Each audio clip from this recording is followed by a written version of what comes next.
Hello.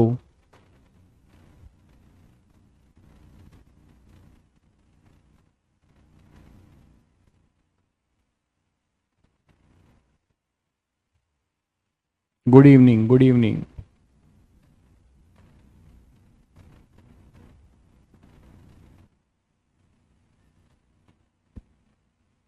Hello. आवाज़ आ रही है सभी बच्चों को? ऑडियो वीडियो क्लियर है भाई?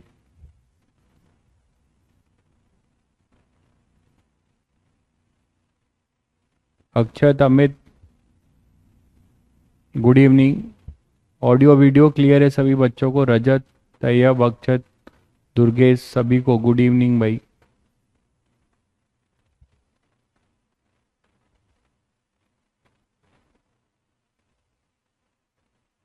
बहुत बढ़िया। अमन भाई का नाम हैप्पी है, उनका आज बर्थडे है। हैप्पी बर्थडे भाई अमन। तो हैप्पी का हैप्पी बर्थडे है। क्या बात है। नंदनी, धीरज, गुड इवनिंग, गुड इवनिंग। अभिज्ञान, गुड इवनिंग भाई। सभी बच्चों को गुड इवनिंग। ऑडियो वीडियो सभी को क्लियर है?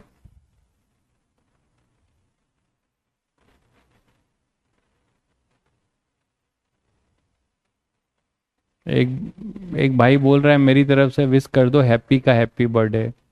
सही बात है। हैप्पी का हैप्पी बर्थडे विश है। सभी बच्चों की तरफ से भी हैप्पी को हैप्पी बर्थडे।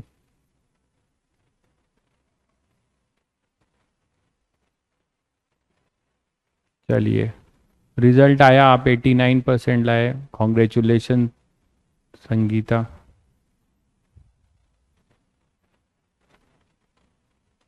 चलो, तो कल मैंने काफ़ी अच्छे क्वेश्चंस हम लोगों ने किए थे, और कुछ क्वेश्चंस आपके लिए अभी भी छोड़े हुए हैं।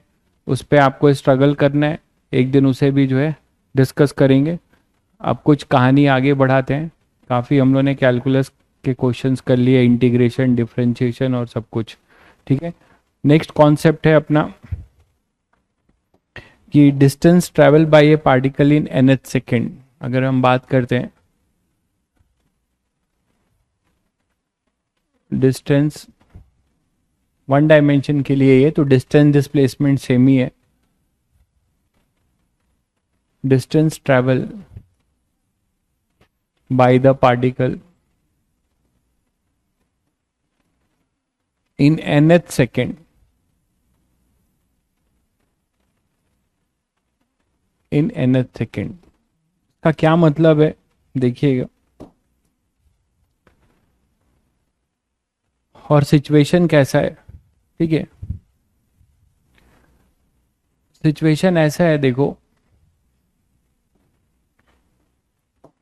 कि कोई एक पार्टिकल है अपना, है ना। कोई एक पार्टिकल है, वो टी इक्वल टू जीरो से मोशन शुरू करता है। टी इक्वल टू जीरो से मोशन शुरू करता है यू मीटर पर सेकेंड से, यू मीटर पर सेकेंड से, और कांस्टेंट एक्सेलरेशन से मूव करता है वन डायमेंशन। कांस्टेंट एक्सेलरेशन से मूव करता है। बिल्कुल कर सकते हैं भाई, आप ड्रॉपर बैच के हैं, आपका छूट गया है तो आप बिल्कुल कर सकते हैं, कोई इशू नहीं है। बट आपके में थोड़ा सा देख लीजिएगा। अभी यहाँ बहुत बेसिक सी चीज़ें चलती हैं, फिर आगे काफ़ी हाई लेवल जाती है। तो हो सकता है कि आपको कुछ चीज़ें बहुत पहले से आती हो, आप ड्रॉपर बैच के हैं तो। टी इक्वल टू जीरो, ये यू है, ए कांस्टेंट है। उसके बाद nth सेकेंड का क्या मतलब है? क्योंकि कुछ बच्चे ये नहीं समझ पाते कि distance travel in n second and distance travel in nth second, दोनों में बहुत अंतर है। Distance travel in n second, ठीक है, और distance travel in nth second में क्या अंतर है वो सुनो। टोटल टाइम है n सेकेंड का, टोटल टाइम है अपना n सेकेंड का।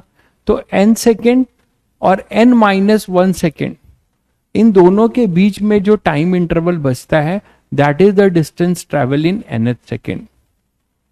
ठीक है। तो अब आप देखो कि यहां पर अगर मैं बोलूं कि ये पार्टिकल ने टोटल जर्नी करी है n सेकेंड की, n सेकेंड की पार्टिकल ने टोटल जर्नी करी है,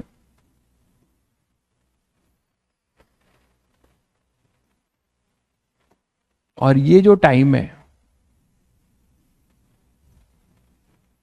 ये मैं बोल रहा हूँ t equal to n second, मतलब this is the total time. तो इसके जस्ट पहले क्या होगा, 1 सेकेंड पहले, 1 सेकेंड पहले n-1 सेकेंड होगा। तो ये जान लो कि जो nth सेकेंड बोला जाता है, ये पूरी जो डिस्टेंस बोली जाएगी Sn, ये पूरी डिस्टेंस बोला जाएगा Sn-1। ठीक है, देख लीजिए। तो ये हो जाएगा अपना Sn-1 और ये होगा Sn। तो ये जो बचा हुआ है, ये जो डिस्टेंस आप देखते हो ना, दैट इज डिस्टेंस या डिस्प्लेसमेंट में कोई अंतर नहीं है, आप समझते हो, क्योंकि ये वन डायमेंशन मोशन है, यूनिडायरेक्शनल। तो distance travel in nth second.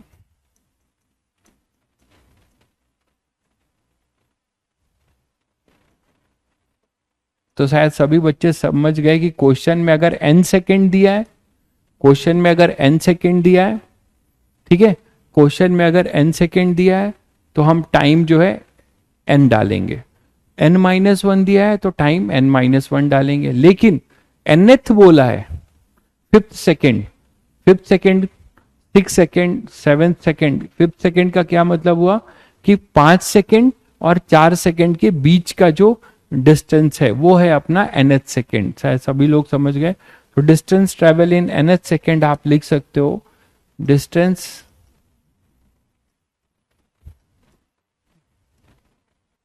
Travel in nth second, है ना, वो आपके पास आ जाएगा Sn माइनस Sn-1। ठीक है, Sn आप क्या लिख सकते हो, Sn क्या लिख सकते हो, वही काइनेमेटिक्स की इक्वेशन लिखो, इनिशियल वेलोसिटी u है, ठीक है, और इसने n सेकेंड में कितना डिस्टेंस ट्रेवल किया है Sn with constant acceleration a। तो आप क्या लिख सकते हो, ut, u इंटू टी के जगह पे क्या लिखूंगा मैं, n, ut plus half a T square. ये क्लियर है सभी को। इसी तरीके से Sn-1 क्या लिखूंगा, un-1 plus half a n-1 का स्क्वायर। ये क्लियर है सभी बच्चों को। इनको सब्ट्रैक्ट कर दो, Sn माइनस Sn-1 क्या हो जाएगा, देखो इसको इससे सब्ट्रैक्ट कर रहे हो तो क्या आ जाएगा, un plus half a n square. इसको आप सब्ट्रैक्ट करोगे इससे, minus un-1 plus half a n-1 square, यही तो करोगे। ठीक है, अब इसको थोड़ा सा सिंप्लीफाई करता हूं। देखो un ओपन ही कर दो, बेटर रहेगा, है ना, ओपन ही कर दो वो बेटर रहेगा। un plus half a n square, ये तो था ही माइनस, पहले इसको ओपन करते हैं, क्या हो जाएगा,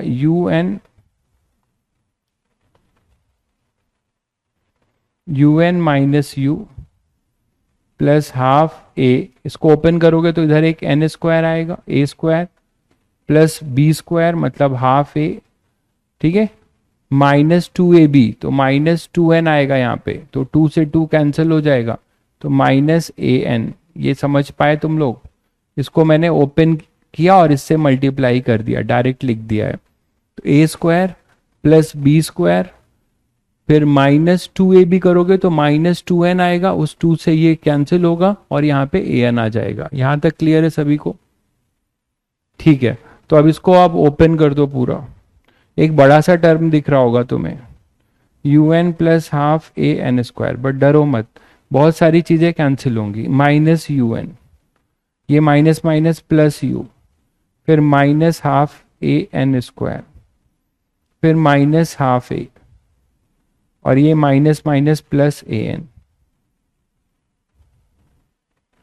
देखो क्या क्या कट रहा है, ये कट गया,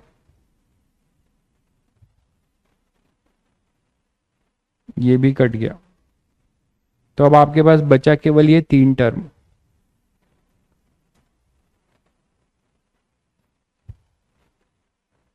ठीक है, तो इसको मैं यहां लिख दे रहा हूं। तो हमारे पास Sn माइनस Sn-1 क्या आ जाएगा, u, है ना, माइनस अच्छा ये क्या है, एन ए है ना, ए एन क्या है, एन के मल्टीप्लाई है ना ये, तो ये हो जाएगा minus A by two plus N A, तो ये हो जाएगा u plus A by two common ले रहा हूँ है ना, ए बाई टू कॉमन ले रहा हूँ तो इधर आ जाएगा 2n माइनस वन, ऐसे लिख सकता हूँ रीअरेंज करके। ठीक है, इसको आप एलसीएम लेके ये कॉमन लोगे तो आपको ये मिल जाएगा। तो I will suggest remember this result, आगे बहुत काम आने वाला है बहुत जगह पे ये। तो S N minus S N minus one, ये रिजल्ट आप ध्यान रख सकते हैं एज ए फॉर्मूला। ठीक है, तो ये रिजल्ट आपको ध्यान रखना है।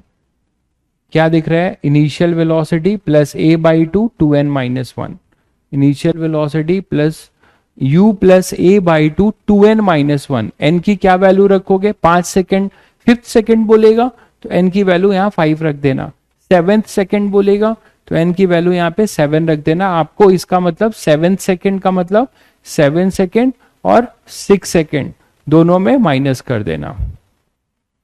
ठीक है, क्लियर है सभी को। तो ये एक रिजल्ट था जो काइनेमेटिक्स में मुझे देना था, आपको इस पे डायरेक्ट क्वेश्चंस मिल जाएंगे। यहां तक क्लियर है सभी को।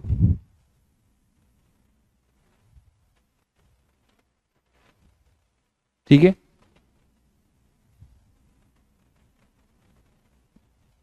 चलिए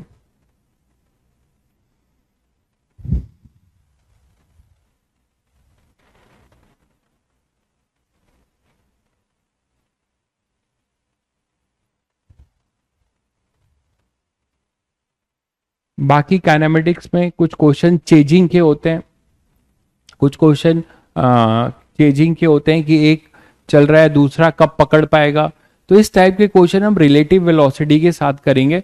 रिलेटिव वेलोसिटी के साथ आपको बहुत आसान सा मिलेगा, तो हम उसको रिलेटिव वेलोसिटी के साथ करेंगे, वो ज़्यादा बेटर है। जैसे ठीक है, तो नेक्स्ट मैं इस पे जो कॉन्सेप्ट ले रहा हूँ काइनेमेटिक्स में ही, वो ले रहा हूँ मोशन अंडर ग्रेविटी। जो अभी आपने हॉरिजेंटल पढ़ा आप वर्टिकल पढ़ोगे, मोशन अंडर ग्रेविटी कुछ नया नहीं है। Motion under gravity, motion under gravity ये हमारा नया टॉपिक है। चैप्टर तो काइनेमेटिक्स है, चलता ही जाएगा, बहुत लंबा चैप्टर है। तो मोशन अंडर ग्रेविटी, तो मोशन अंडर ग्रेविटी में हमें क्या क्या पढ़ना है पहले ये जान लो। सबसे पहले एजम्पशन, कि किस एजम्पशन पे हम ये टॉपिक पढ़ेंगे। एजम्पशन अपना ये है कि जी को हम लेते हैं एक्सेलरेशन ड्यू टू ग्रेविटी, ये तो आप लोगों ने 9th में 10th में सुना ही होगा, एक्सेलरेशन ड्यू टू ग्रेविटी है ना। ऑलवेज कांस्टेंट, ऑलवेज कांस्टेंट लेके चलेंगे। इसकी जो वैल्यू होती है वो होती है 9.8 मीटर पर सेकेंड स्क्वायर, अप्रॉक्स इसको हम 10 ले लेते हैं। ठीक है, ये सभी बच्चों को क्लियर है कि ये जी क्या होता है। ठीक है, सभी को पता होता है ये जी क्या है, इतना थोड़ा बहुत तो पढ़ा होगा कि अर्थ का पुल है। सभी बच्चे तो इतना तो जानते होंगे कि ये अर्थ है अपने पास। ठीक है, और अर्थ पे कोई रखा हुआ है, कोई ऑब्जेक्ट अर्थ के सरफेस पे। तो लॉ ऑफ ग्रेविटेशन याद है सभी बच्चों को, ये एम है, ये आर ई है और इसका मास एम ई है। तो ये इसको खींचता है, इतना तो जानते हो। नहीं भी जानते हो तो कोई दिक्कत नहीं है, जिनको नहीं पता है, जिनको पता है उनके लिए बता दे रहा हूं, क्योंकि ये आपको पढ़ाया जाएगा पूरा का पूरा। तो ये आप इधर इसको पुल करेगा, इस पे फोर्स लगाएगा अर्थ, है ना। और लॉ ऑफ ग्रेविटेशन से वो फोर्स क्या होता है सभी को पता है। लॉ ऑफ ग्रेविटेशन से वो फोर्स क्या होता है, लॉ ऑफ ग्रेविटेशन से वो फोर्स होता है F is equal to G M E M upon R E square, यही तो बोलते हो। तो इसमें एक्सेलरेशन कितना हो गया, फोर्स अपॉन मास, ये भी कभी सुना होगा, force upon mass that is acceleration कितना होगा, G M E upon R E square. तो इसी एक्सेलरेशन ड्यू टू ग्रेविटी को हम जी कहते हैं, इसी को क्या कहते हैं जी। और जब आप ये universal gravitational constant mass of earth और radius of earth, capital G आप नहीं जानते? कैसे बड़ा हो गए, कैसे इतना बड़ा हो गए तुम? कैपिटल जी कभी सुना ही नहीं? 9th क्लास में, 8th क्लास में कभी कैपिटल जी नहीं सुना?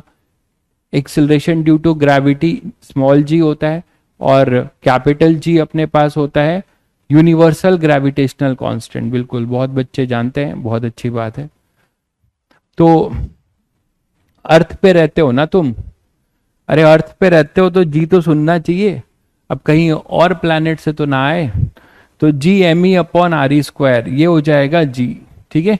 और इसकी वैल्यू जब आप ये सबकी वैल्यू 6.6 इंटू 10⁻34 एम ई ये रेडियस ऑफ अर्थ पुट करते हो तो हमें ये मिलता है, ठीक है। जिनको ये नहीं आता तो भी कोई इशू नहीं है। तो मेरा ये कहना है आपसे कि ये जी को जो है हम क्या लेके चलेंगे, कांस्टेंट लेके चलेंगे।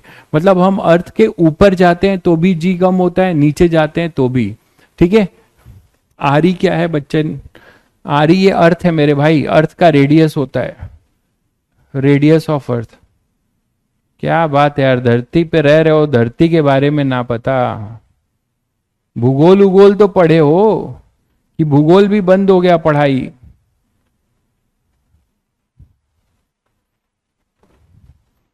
सिक्स 400 किलोमीटर होता है, 6400, ठीक है। तो रेडियस ऑफ अर्थ है ये, इन सब की फिक्स वैल्यू होती है।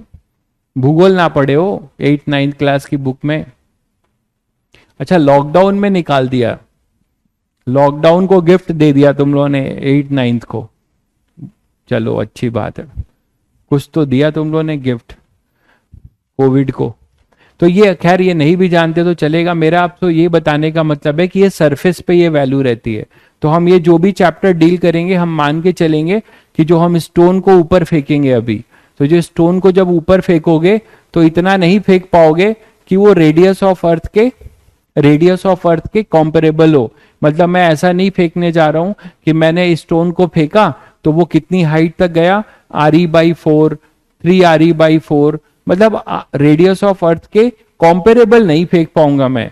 आई थिंक कोई नहीं फेंक सकता, कोई ह्यूमन बींग, ठीक है। 6400 किलोमीटर तो कोई नहीं फेंक सकता ना, रेडियस ऑफ अर्थ के अबाउट स्टोन आप नहीं फेंक पाएंगे ना। तो यहाँ पे जो भी क्वेश्चंस आपको मिलेंगे कि स्टोन को वर्टिकली फेंक दिया और सारी कहानी आपसे पूछी जाएगी, तो ये माना जाएगा कि वो जिस हाइट पे जाएगा वो हाइट बहुत ही कम होगा, ठीक है। तो जी को हम ये acceleration due to gravity always constant मानेंगे। इसका ये मतलब है कि, इसका और मतलब समझ लीजिए, इसका ये मतलब है कि हम जिस हाइट पे सरफेस ऑफ अर्थ है, इसका और क्या मतलब है कि मान लीजिए आपने क्या किया, इसको अर्थ से किसी एच हाइट पे स्टोन को फेंक दिया, यहां से किसी एच हाइट पे फेंक दिया, तो ये एच पे आपने इसको थ्रो कर दिया है ना, स्टोन यहां पर आ गया, तो ये एच है। तो ये एच बहुत छोटा होगा किसके कंपैरिजन में, आर ई के। तभी आप जी को जो है यूनिफॉर्म मानेंगे, यहां भी जी मानेंगे और यहां भी जी मानेंगे। तो यहां पे आप बोलेंगे इस कंडीशन में जी अपना क्या होगा, कांस्टेंट या यूनिफॉर्म, ठीक है। तो हम इसी एजम्पशन पे पढ़ेंगे, जी का वेरिएशन नहीं होगा। मेरा ये कहने का मतलब है कि जी का कोई भी वेरिएशन नहीं होगा, ठीक है। जैसे हम मून पे चले जाएंगे तो मून पे तो G/6 होगा। क्यों होगा? क्योंकि हम वो जो डिस्टेंस गए हैं वो रेडियस ऑफ अर्थ के कॉम्पेरेबल है। तो जब भी रेडियस ऑफ अर्थ के कॉम्पेरेबल डिस्टेंस पे जाएंगे तो हमारा जी वेरी करेगा, चाहे मैं डेप्थ में जाऊं चाहे ऊपर जाऊं। लेकिन इस चैप्टर में हम जो मोशन अंडर ग्रेविटी पढ़ रहे हैं, इसमें जो हाइट होगी वो बहुत नेग्लिजिबल होगी in comparison to your radius of earth, ठीक है। तो रेडियस ऑफ अर्थ के, तो ये एक एजम्पशन है। दूसरा एजम्पशन ये है, ये एजम्पशन 1 है। दूसरा एजम्पशन है कि air resistance neglected, air resistance neglected, मतलब हम इस पत्थर को फेंकेंगे या कोई भी ऑब्जेक्ट फेंकेंगे तो उसमें एयर का भी रेजिस्टेंस लगेगा। तो वो एयर रेजिस्टेंस हमें क्या करना है, नेग्लेक्ट करना है। कोई भी रजिस्ट्री फोर्स नहीं लेना है, केवल और केवल कौन सा फोर्स लेना है, ग्रेविटी, mg का पुल, ठीक है। तो ये है अपना एयर रेजिस्टेंस नेग्लेक्टेड, ये अपना दूसरा एजम्पशन है। क्लियर है सभी को? तो इस एजम्पशन से हम लोग ये चैप्टर टॉपिक पढ़ने जा रहे हैं। क्लियर है? चलिए, तो नेक्स्ट देखते हैं कि कहानी ग्राउंड टू ग्राउंड प्रोजेक्शन।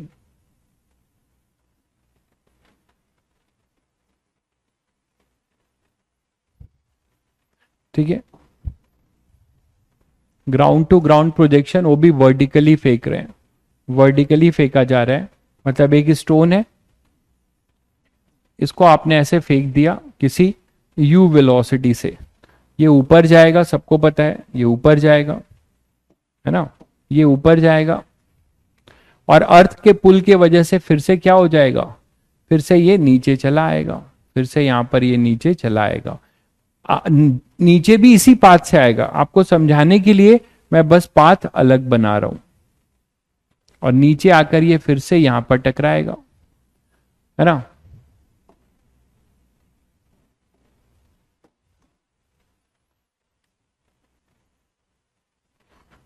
ये है,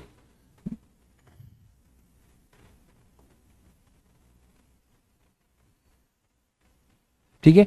तो ये A है, हाईएस्ट पॉइंट को गेन करेगा, B है, और फिर नीचे ग्राउंड पे आ जाएगा, उस पॉइंट को मैंने बोला है C। ये सभी बच्चों को क्लियर हो गया, ये सभी बच्चों को क्लियर हुआ,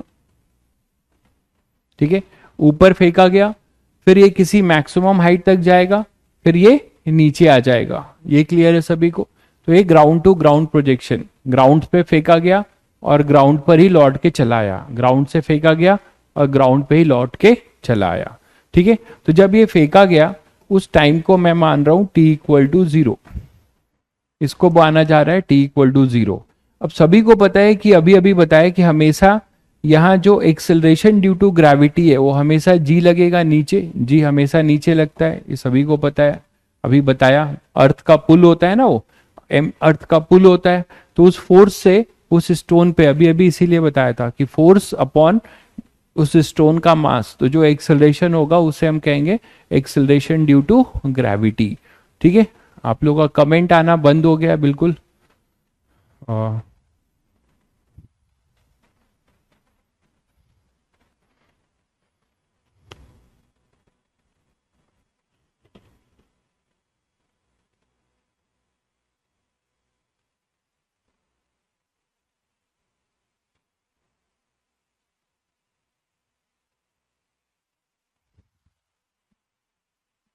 ठीक है, चलिए।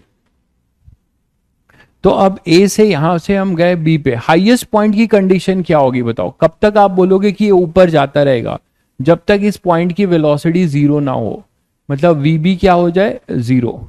हाईएस्ट पॉइंट की वेलोसिटी जब तक जीरो ना हो तब तक आप बोलोगे ना कि ये ऊपर जाता ही रहेगा। तो अपनी मैक्सिमम हाइट तक पहुंचकर इसकी वेलोसिटी जीरो हो जाएगी। तो मैक्सिमम हाइट में हमेशा ध्यान रखिएगा कि इसकी फाइनल वेलोसिटी क्या होगी, जीरो होगी। और इस हाइट को आप क्या बोलोगे, एच मैक्स, है ना। ये जो अपना हाइट है, इस हाइट को आप क्या बोलोगे, यहां से यहां तक का जो हाइट है, यहां से यहां तक का जो हाइट है, ये वर्टिकल हाइट, यही अपना क्या है, मैक्सिमम हाइट, एच मैक्स, यही बोलोगे। तो ये सब हम लोग निकाल सकते हैं। कैसे निकालेंगे, देखो। अब ये बताओ कि कोई नई चीज है क्या, कोई नई चीज नहीं है। आप काइनेमेटिक्स इक्वेशन पढ़ चुके हो, वो भी वन डायमेंशन मोशन था और उसमें ए था, यहां पर क्या हो रहा है, जी। लेकिन दो टाइप का मोशन है, एक अपवर्ड जर्नी और दूसरा डाउनवर्ड जर्नी। तो ए से बी जो अपवर्ड जर्नी है उसको देखते हैं। ए से be upward journey, upward motion, यही तो है।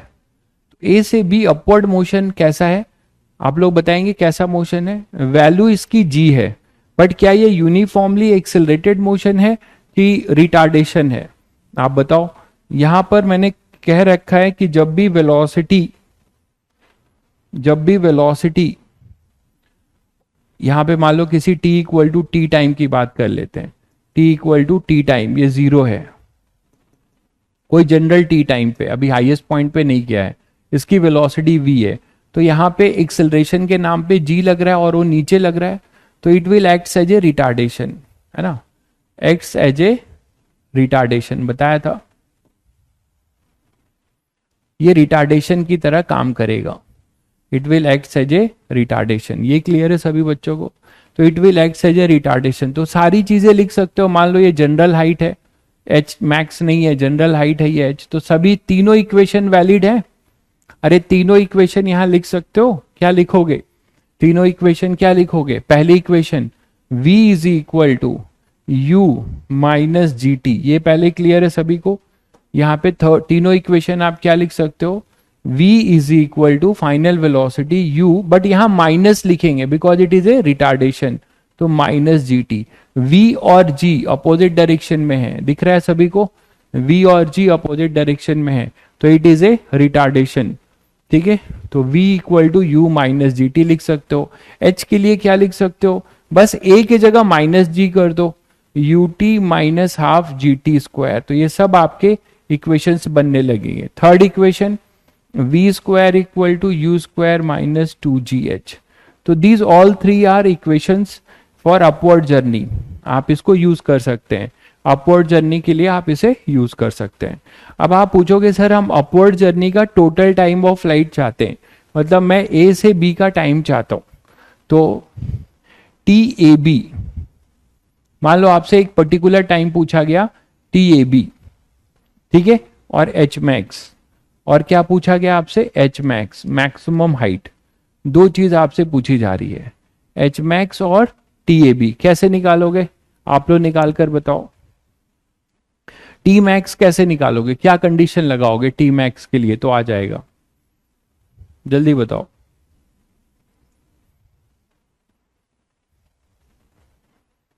टी मैक्स के लिए बिल्कुल वेरी गुड, v जीरो होगा, फाइनल वेलोसिटी जीरो हो जाएगी। बिल्कुल सही कह रहे हैं आप, फाइनल वेलोसिटी जीरो हो जाएगी। तो पहली इक्वेशन में आप फाइनल वेलोसिटी को जीरो कर दो फर्स्ट इक्वेशन से, तो zero is equal to u minus g into t A B. तो यहां से अब जनरल टी नहीं है, टी ए बी है, क्योंकि वहां पे हमारी फाइनल वेलोसिटी जीरो है। और ये कौन सा टाइम है? दिस इज द टाइम जब वो अपवर्ड जर्नी में मैक्सिमम हाइट को अचीव कर चुका है। तो अपवर्ड जर्नी का टाइम क्या हुआ? T A b, it is u by g. तो अपवर्ड जर्नी का टाइम हुआ u बाई जी। ठीक है, now what about your h max? H max आप कैसे निकाल सकते हो? थर्ड इक्वेशन से। बिल्कुल सही कह रहे हैं, जितना ऊपर जाने का लगेगा उतना ही टाइम नीचे जाने का लगेगा, ये अभी प्रूव भी कर लेंगे। तो एच मैक्स जो होगा वो क्या हो जाएगा? तो एच मैक्स के लिए आप थर्ड इक्वेशन यूज करो, v, ये वाली इक्वेशन, ये जनरल है। तो जब v जीरो करोगे तो ये u जनरल नहीं रह जाएगा, ये कौन सी हाइट बोली जाएगी फिर? मैक्सिमम हाइट, क्योंकि मैक्सिमम हाइट पे ही अपनी फाइनल वेलोसिटी जीरो हो जाएगी। तो एच मैक्स अपने पास आ जाएगा, एच मैक्स कितना आ जाएगा? यू स्क्वायर अपॉन टू जी। ये सब लोग क्लियर है? तो एच मैक्स आ गया u square by two g. Upward journey का टाइम है यू बाई जी। यहां तक सभी बच्चों को क्लियर है? यहां तक सभी को क्लियर है? ठीक है, अब आप ये देखो, ये अपवर्ड जर्नी है। अब जब वो लौट कर आ रहा होगा, that we call it downward motion, जो कि बी से सी है। ये अपवर्ड जर्नी है, ये अपवर्ड मोशन है, और ये अपना डाउनवर्ड मोशन है।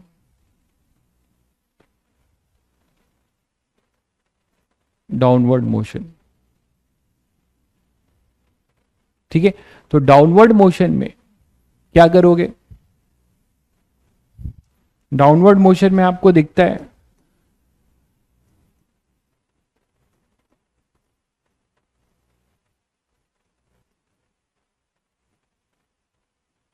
Downward journey. डाउनवर्ड जर्नी में क्या दिख रहा है कि ये यहां से, मान लो ये यहां पर इसकी वेलोसिटी जीरो, आप अलग से ले लो, यहां पे v जीरो था तो आप इसको इनिशियल मान लो, और यहां से ये चलना शुरू हुआ, g हमेशा नीचे रहेगा, ग्रेविटी का पुल है।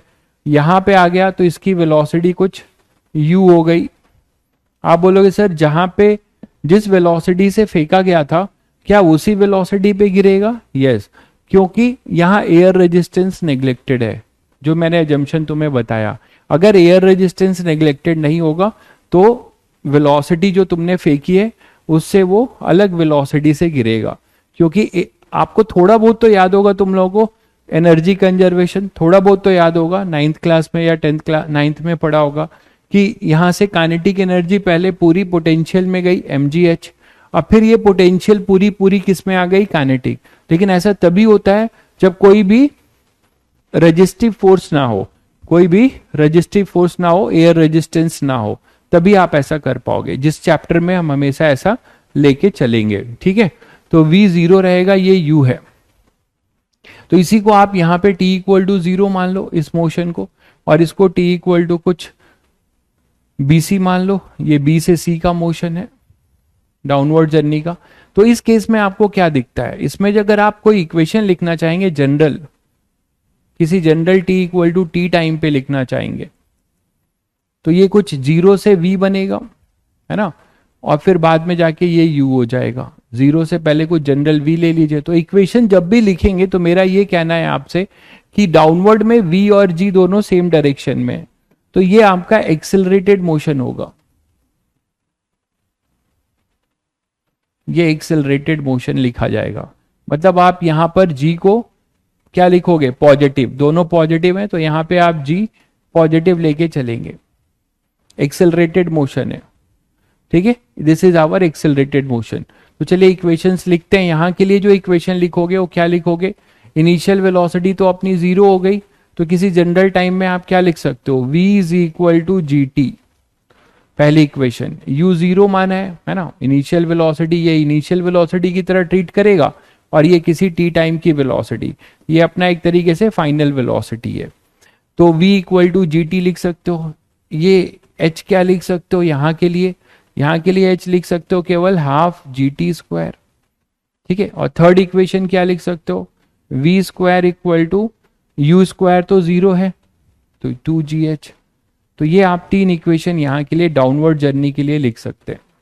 ठीक है, अब आप चाहते हो कि यहां से यहां का टोटल टाइम चाहिए, तो यहां पे कर लो, v की वैल्यू u कर लो, टोटल टाइम क्या हो जाएगा, tbc टाइम।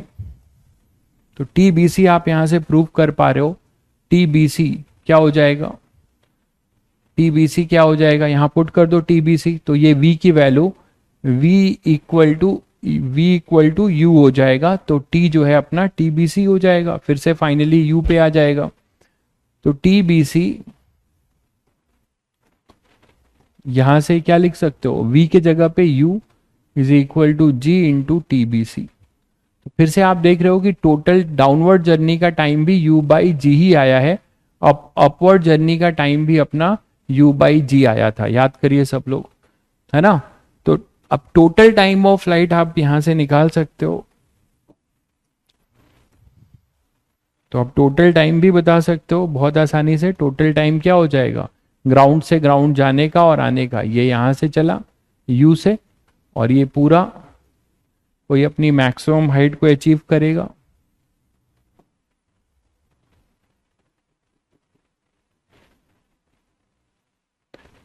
ये आएगा इसी पाथ से, आपको समझाने के लिए अलग बनाया जा रहा है ना, ये सीधा जाएगा और सीधा आएगा, समझाने के लिए ये मैं अलग दिखा रहा हूं।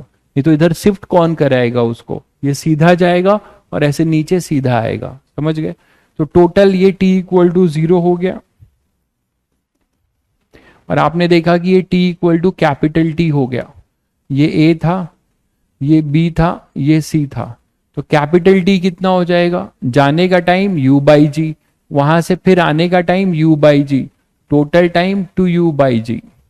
तो total time of flight motion under gravity, जहां से फेंका है वहीं पर, अभी इसको हर जगह मत चिपका देना कि जहां देखो 2u बाई जी चिपका रहे हो, देख लेना कि सेम लेवल है, सेम u से फेंका गया और उसी लेवल पे आए उसी u से, तब आप ये लिखोगे। यहां से यहां का पूछ लूंगा तो क्या लिख पाओगे, यहां से यहां तक का नहीं ना।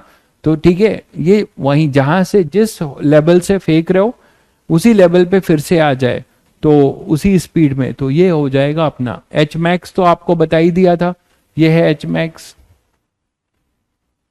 मैक्सिमम हाइट वो कितना हो जाएगा वो आपने निकाल लिया था अपवर्ड जर्नी से ही, एच मैक्स कितना था, यू स्क्वायर अपॉन 2g।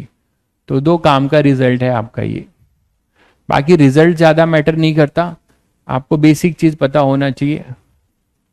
ठीक है, वो बेसिक चीज आपने देख लिया, और कब आप पॉजिटिव लोगे कब नेगेटिव ये बताया। बहुत सिंपल है। अपवर्ड जर्नी में वेलोसिटी ऊपर होगी, जी हमेशा नीचे होगा, जी कभी अपनी डायरेक्शन नहीं बदलेगा। तो अपवर्ड जर्नी में यू ऊपर ही रहेगा, वेलोसिटी जी नीचे, तो दिस विल दोनों अपोजिट डायरेक्शन में होंगे, तो they will act as a retardation, they will act as a retardation. Downward journey में क्या होगा, दोनों जो है जी तो नीचे रहेगा, वेलोसिटी भी नीचे होगी, तो both are act as a, g will act as a acceleration. मैंने एक पहले भी क्लियर किया था, कुछ बच्चे इसमें कंफ्यूज हो जाते हैं कि positive y axis negative y axis, ये सब मत देखिएगा। एक्सिलरेशन मैंने कहा था कि वो नेगेटिव डायरेक्शन में, ए नेगेटिव होकर भी वो क्या बन सकता है, एक्सिलरेटेड मोशन, क्योंकि वेलोसिटी भी उधर हो सकती है, ये सबको बताया जा चुका है।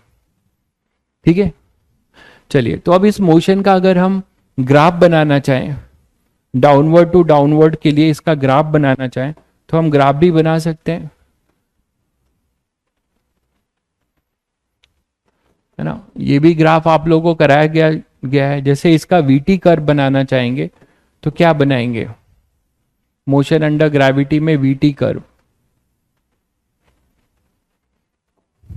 कर लोगे सब लोग, ये कराया गया है। v वर्सेस t, तो जनरल v वर्सेस t क्या है, v equal to u minus g t है, यही तो है।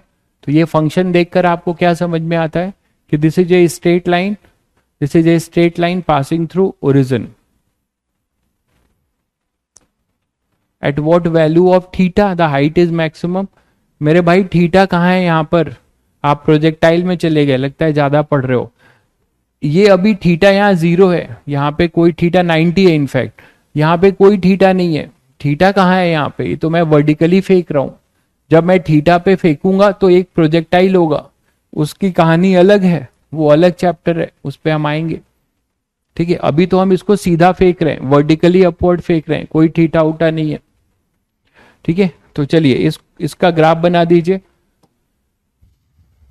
क्या हो जाएगा, v equal to u plus a t जैसे बनाया था वैसे ही तो बनाओगे। क्या हो जाएगा, इसका स्लोप नेगेटिव है और t इक्वल टू 0 पे इसकी वेलोसिटी कितनी है, v, तो ये रिटार्ड करेगा, ऐसे दिख रहा होगा सभी बच्चों को। t इक्वल टू 0 पे ये 0 कॉमा u होगा, फिर यहां पर आके 0 है, देखिए v कहां पर 0 है, u बाई जी पर 0 है, और फिर एक टाइम आएगा जब ये उतना ही नेगेटिव हो चुका है। ये कौन सा टाइम होगा, 2u बाई जी, और आप समझ रहे हो कि इस टाइम पे ग्राउंड पे पड़ा होगा। तो मोशन अंडर ग्रेविटी में ग्राउंड टू ग्राउंड का ये वीटी ग्राफ है। इस ग्राफ से बहुत कुछ अंदाजा लगाया जा सकता है। क्या क्या अंदाजा लगाया जा सकता है बताइए। ये वही तो मोशन है इसका, यहां से आपने फेंका और यहां पर आया तो फिर से u हो गया नेगेटिव डायरेक्शन में। ये चीज कौन बता रहा है, ये a से b और ये c। तो यहां पे ग्राफ क्या दिख रहा है आपको, ये b वाला पॉइंट है, ये देखिए जहां पे वेलोसिटी क्या है 0, यहां पे वेलोसिटी 0 है, और ये टाइम भी आपने निकाला था जाने का u बाई जी, तो u बाई जी में ये यहां पहुंच चुका है, this is the time u by g, और ये टाइम क्या है टोटल 2u बाई जी। यहां पर ये वेलोसिटी फिर से u वेलोसिटी ही लेता है बट नेगेटिव डायरेक्शन में, तो this is the graph. Clear है सभी को। तो अब यहां से अपने पास क्या हो गया कि यहां से शुरू किया है कहानी आपने u से, देखिए u से शुरू किया है। अब आपको पता है कि अपवर्ड जर्नी रिटार्डेशन है, तो वेलोसिटी u से घट रही 0 हो गई, यहां पे आके 0 हो गई। 0 होने के बाद फिर नेगेटिव डायरेक्शन में बढ़ने लगी, इधर एक्सेलरेटेड मोशन है तो नेगेटिव डायरेक्शन में बढ़ने लगी। इसके आगे मैं ग्राफ नहीं खींच सकता, ये ग्राफ हमने काइनेमेटिक्स में भी बनाया है। कौन सा graph, v equal to u minus a t का ये ग्राफ मैं बनाया हूं, जो पार्टिकल ऐसे जाता है फिर रिटर्न करके ऐसे आता है, याद आ रहा है। तो इसमें हम क्या करते थे, इसमें डिफरेंस क्या है, इसमें आप पूरा ऐसे खींच सकते हो, क्यों, क्योंकि ये इधर चलता जाएगा, बट इसमें ऐसा नहीं होगा क्योंकि ये ग्राउंड पर गिर चुका है, अब ग्राउंड के अंदर तो नहीं जाएगा ना, तो ग्राफ हम केवल u टू यू बाई जी तक छोड़ देंगे। तो this is the velocity versus time graph. अब सभी बच्चों को पता है कि इसका मॉड v वर्सेस t बनाना चाहो तो मॉड वी वर्सेस टी पूछा जाएगा तो वो भी आप बना सकते हो बहुत आसानी से। मॉड वी वर्सेस टी आपके लिए कौन सी बड़ी चीज है, तो आप मॉड वी वर्सेस टी भी बना सकते हो इस मोशन का। मॉड वी वर्सेस टी क्या करते हो, ग्राफ को रिफ्लेक्ट कराते हो, बस ग्राफ को क्या करते हो आप रिफ्लेक्ट कराते हो, है ना। तो जो भी आपका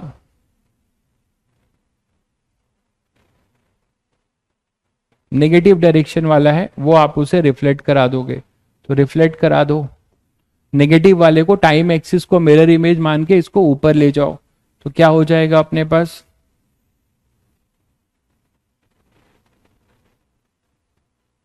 तो this is speed versus time graph in motion under gravity. This is your speed versus time graph in motion under gravity. Clear है, स्पीड वर्सेस टाइम ग्राफ, ये अपना स्पीड वर्सेस टाइम ग्राफ हो जाएगा मोशन अंडर ग्रेविटी का।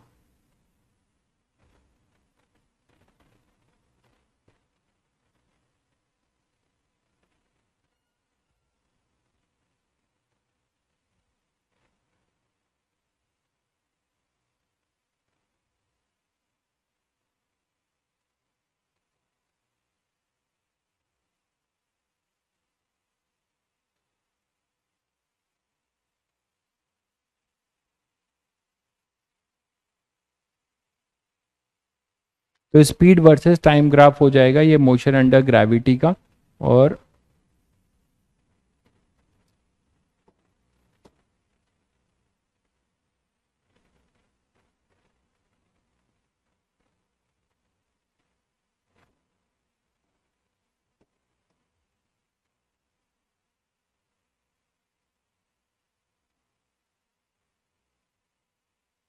ठीक है, अब आप यहीं से देख रहे हो कि डिस्टेंस और डिस्प्लेसमेंट क्या हो जाएगा, यहां से यहां, ठीक है, जहां से फेंका वहीं पे चला आया, तो टोटल डिस्प्लेसमेंट क्या हो गया, टोटल सॉरी हाँ टोटल डिस्प्लेसमेंट जीरो हो गया।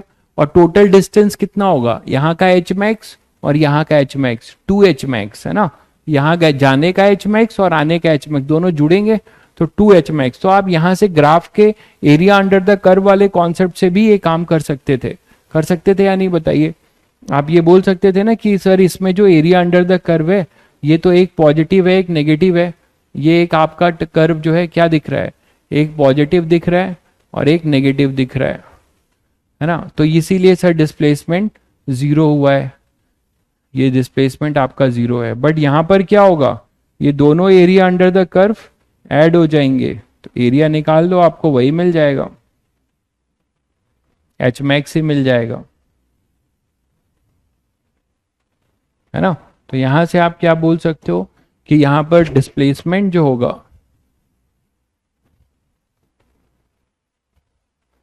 तो डिस्प्लेसमेंट हो जाएगा कितना, ये एरिया और ये एरिया जीरो, एरिया दोनों का देखो, ये डिस्टेंस कितना है u बाई जी और ये u है, तो ये प्लस कितना हो जाएगा, हाफ एरिया ऑफ ट्रायंगल निकाल लोगे और इधर माइनस, दोनों जीरो, डिस्टेंस क्या हो जाएगा, यहां से डिस्टेंस निकाल सकते हो, तो डिस्टेंस क्या हो जाएगा, ये अपना u बाई जी है और ये u है, तो area of 2 times area of triangle, तो क्या हो जाएगा 2 into half base into height, मतलब u by g into height u, तो आपको क्या मिलेगा u स्क्वायर अपॉन जी मिलेगा, u स्क्वायर बाई जी, बोलो भाई u स्क्वायर बाई जी। और याद करिए एच मैक्स कितना था, एच मैक्स था u स्क्वायर बाई 2g, तो उसी एच मैक्स को ट्वाइस करोगे तो u स्क्वायर बाई जी ही तो आएगा, वही तो टोटल डिस्टेंस बता रहा है मोशन अंडर ग्रेविटी का, है ना, ग्राउंड से ग्राउंड आने का और जाने का। तो ये अपना एक तरीके से वीटी ग्राफ हो गया। Now what about your ST graph, ST graph का आइडिया ले सकते हो, एसटी ग्राफ का आइडिया ले सकते हो।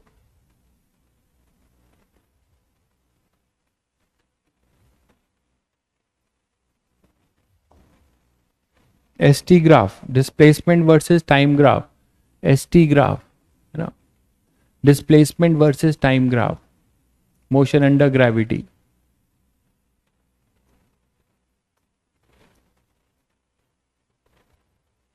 Displacement versus time graph motion under gravity, क्या करोगे, डिस्प्लेसमेंट वर्सेस टाइम ग्राफ के लिए अभी इक्वेशन आपने लिखा है एस इज इक्वल टू, है ना, जनरल एच लिख सकते हो आप, यहाँ पे जनरल एच लिख सकते हो। थर्ड सेकेंड इक्वेशन क्या था, you t minus half g t square, यही तो था, आपने इसको फेंक दिया था और किसी एच पे गया तो ये फंक्शन बनेगा, और ये क्या आपने किया नहीं है, ठीक है, बताइए, S equal to u t minus half a t square का ग्राफ बनाया है, वैसे ही है, एच वर्सेस टी का ग्राफ बनाना है, टी में सेकेंड डिग्री है, पैराबोला होगा, पैराबोला ओपनिंग डाउनवर्ड होगा क्योंकि टी स्क्वायर का जो कोफिशिएंट है वो नेगेटिव है, तो पैराबोला ओपनिंग डाउनवर्ड, तो पैराबोला ओपनिंग आप डाउनवर्ड कर सकते हो, पैराबोला ओपनिंग डाउनवर्ड कर दीजिए,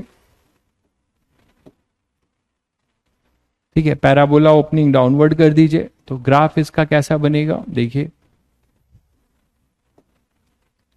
एच वर्सेस टी का ग्राफ, इसमें क्या दिख रहा है, रूट्स निकाल लो पहले, तो रूट्स क्या होगा, एच को जीरो करो तो दो रूट्स मिलेंगे, ये सब आपको काइनेमेटिक्स में कराया गया है, एग्जैक्ट वही चीज है, तो रूट्स क्या मिल रहे हैं, एक टी इक्वल टू जीरो, दूसरा मिल रहा है t equal to two u by g, यही तो मिल रहा है, यही तो मिल रहा है, तो अब आप पैराबोला ओपनिंग डाउनवर्ड होगा, पैराबोला ओपनिंग डाउनवर्ड कर दीजिए, ये है, बट आप इसको नीचे नहीं ले जाएंगे, नीचे क्यों नहीं ले जाएंगे, उसका रीजन क्लियर है सभी बच्चों को, कोई बताएगा क्यों नहीं ले जाएंगे,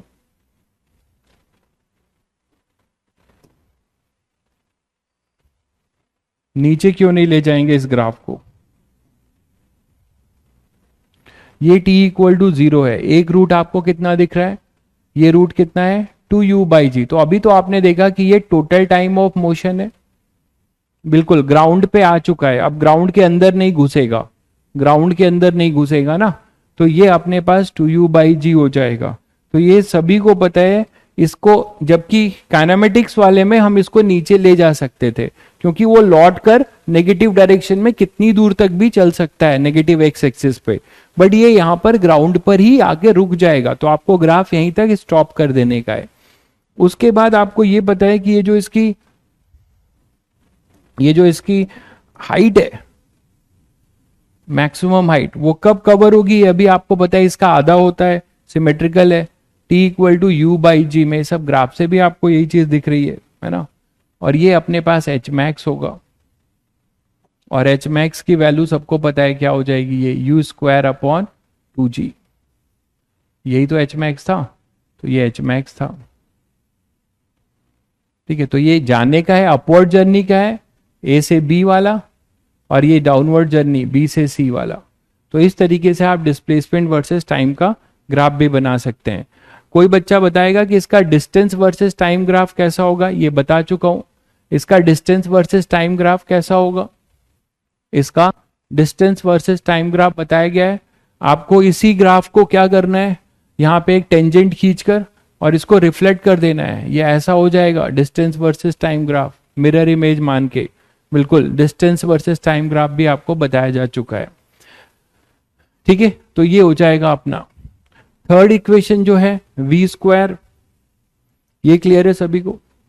अच्छा एक चीज और इंटरेस्टिंग देखो, जो पढ़े हो उसको यूज करो, कि सर ये मैक्सिमम डिस्प्लेसमेंट वर्सेज अगर टाइम ग्राफ है, तो यहां पे अगर टेंजेंट खींच रहे हैं, यहां पे अगर हम ये टेंजेंट खींच रहे हैं, ये टेंजेंट खींच रहे हैं, तो ये tangent d h by d t है, d s by d t, तो ये d s by d t parallel है, इसका स्लोप जीरो होगा, इसका मतलब यहाँ पे d h by d t zero है, देखो है ना, मतलब यहाँ पे वी भी जीरो है, मानते हो कि नहीं, डिस्प्लेसमेंट वर्सेस टाइम में स्लोप ऑफ द टेंजेंट खींचते हो तो वो पैरेलल हो गया हाईएस्ट पॉइंट पे, तो हाईएस्ट पॉइंट पे तो जीरो होता ही है,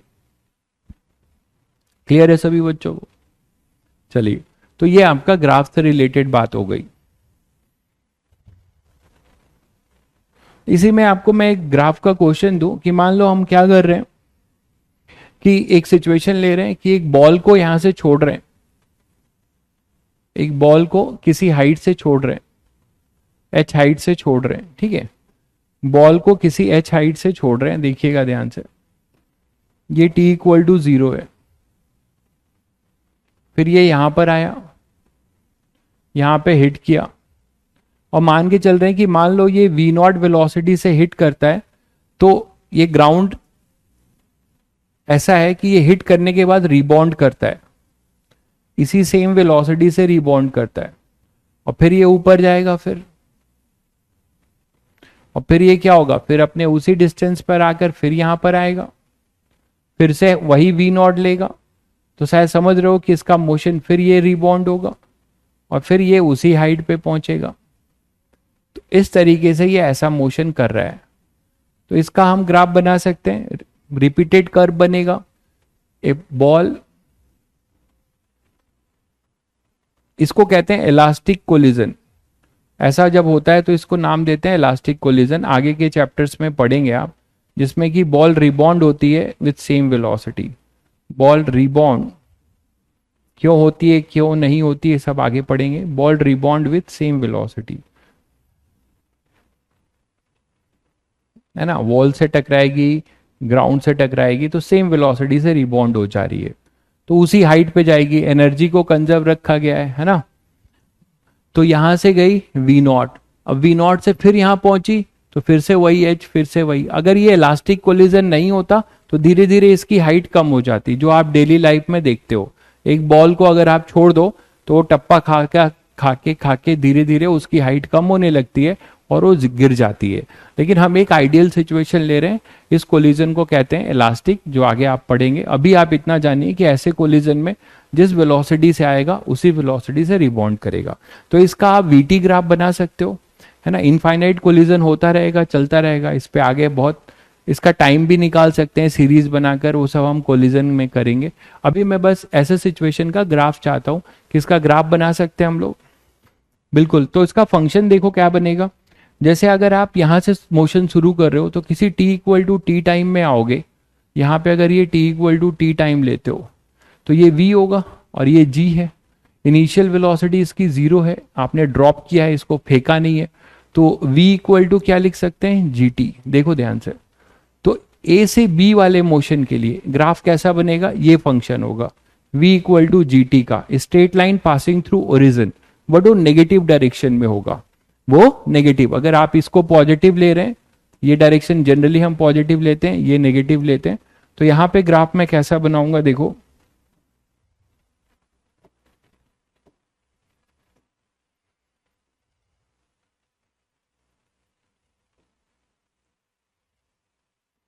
ठीक है। तो यहां पे मैं ग्राफ बनाऊंगा। हो सकता है कि बुकों में या क्वेश्चन में आपको बोला जाए कि इसी डायरेक्शन को पॉजिटिव लो, तब आप ग्राफ ऊपर बनाओगे। मैं जो जनरल स्टैंडर्ड है वही ले रहा हूं कि इस डायरेक्शन में नेगेटिव, इसको पॉजिटिव लेते हैं हम लोग। तो इधर v वर्सेस t का इसका इनफाइनाइट रिबॉन्ड होने का ग्राफ बना रहा हूं। तो ये कैसा बनेगा, देखो पहले तो ये ऐसा होगा vt, straight line passing through origin, देखिए यही बन रहा है ना। तो straight line y equal to m x है, तो ये straight line passing through origin यहां तक बना लिया। अब ये टाइम क्या होगा, ये टाइम आपको पता है क्या होगा, u बाई जी। इस टाइम में ये मैक्सिमम u कवर कर चुका होगा, ये हो जाएगा 0, u माइनस u, है ना। और ये टाइम क्या होगा, u by g, u by g बोलो, ये टाइम क्या होगा, u बाई जी। लेकिन इंटरेस्टिंग चीज देखो कि इसके बाद ये तुरंत v नॉट से आगे बढ़ता है। तो इस जर्नी में क्या होगा, इस जर्नी में ये v नॉट है, इधर g है, तो धीरे धीरे रिटार्ड होगा। तो इस जर्नी के लिए अगर आप कोई फंक्शन बनाना चाहोगे, है ना, इसको अगर आप इस जर्नी के लिए, ये v नॉट है, तो ये यहाँ पे कोई जनरल v मानते हो और इसको आप t इक्वल टू 0 मानते हो, इंटरवल को यहाँ एक t इक्वल टू टी लेते हो। तो यहाँ पे ग्राफ, ये g इधर है, तो ग्राफ कैसा लिखा जाएगा, equation v naught minus g t. तो ये इक्वेशन लाइन कैसी होगी, y equal to c minus m x, बताया था straight line passing through origin, यही होगी। अब यहां से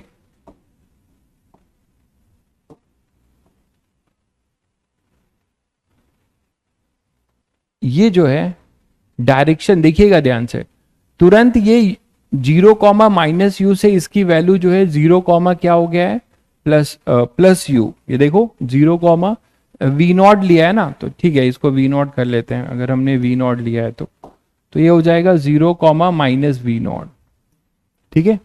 अब ये तुरंत यहां पर 0, प्लस वी नॉट हो जाएगा। और यहां से सी से डी की बात कर रहे हैं, तो सी से डी वाले जर्नी में वी नॉट होगा और रिटार्ड होगा, तो धीरे धीरे घटेगा। तो ये ग्राफ यहां से स्विच होगा, है ना, और ये ग्राफ अब यहां पे ऐसे बनेगा।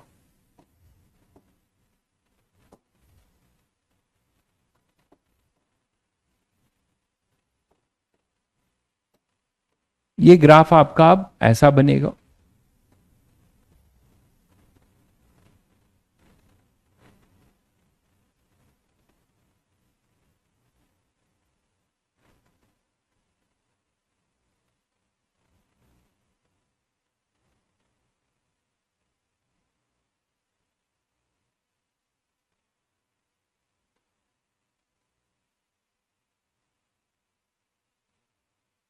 ठीक है, तो ये ग्राफ अब आपका ऐसा बन जाएगा। ये सब लोगों को समझ में आया?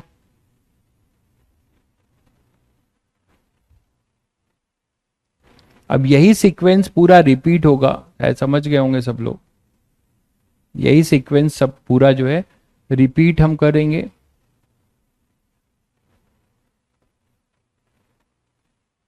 तो इस ग्राफ में यहां से ये हुआ t equal to u by g, ये t इक्वल टू 0, यहां पहुंच जाएगा तो कितना टाइम होगा भाई, u बाई जी, ये u बाई जी जाने का, तो ये टोटल हो गया यहां पे, ये वाला टाइम क्या हो जाएगा 2u बाई जी,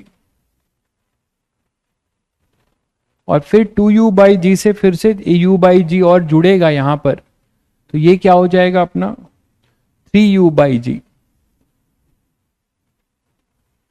तो 3u बाई जी में कहां पर होगा, यहां पर दिख रहा है u बाई जी, फिर u बाई जी जाने का, u बाई जी आने का, और यहां पर आ गया, तो यहां पे फिर से वेलोसिटी इसकी v नॉट हो गई, यहां तक आ गए। ये क्लियर है सभी को? ये क्लियर है सभी के लिए?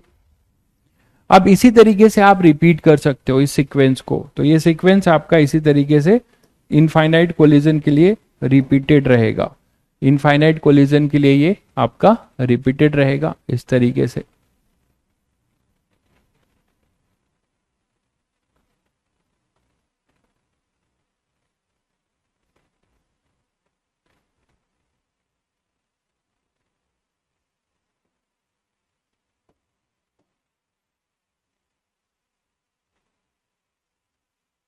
शायद समझ गए आप लोग, इस तरीके की लाइन आएगी और ये चलता जाएगा।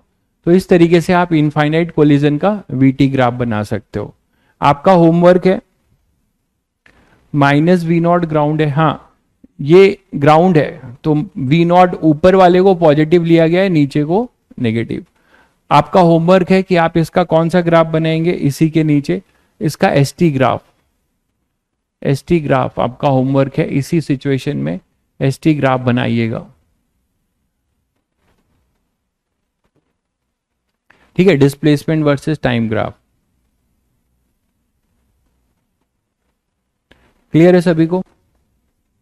हाँ पैरेलल होंगे, बिल्कुल पैरेलल इसलिए होंगे क्योंकि इनके स्लोप जो है, देखिए पैरेलल क्यों होंगे भाई, आपके पास सब लॉजिक है, लॉजिक लगाइए। ये स्लोप है, स्लोप आपका क्या है जी है, तो स्लोप सभी लाइन का जी है, ठीक है, इनफैक्ट माइनस जी है, तो सभी लाइन का स्लोप इक्वल है, तो ये लाइन सभी पैरेलल होंगी।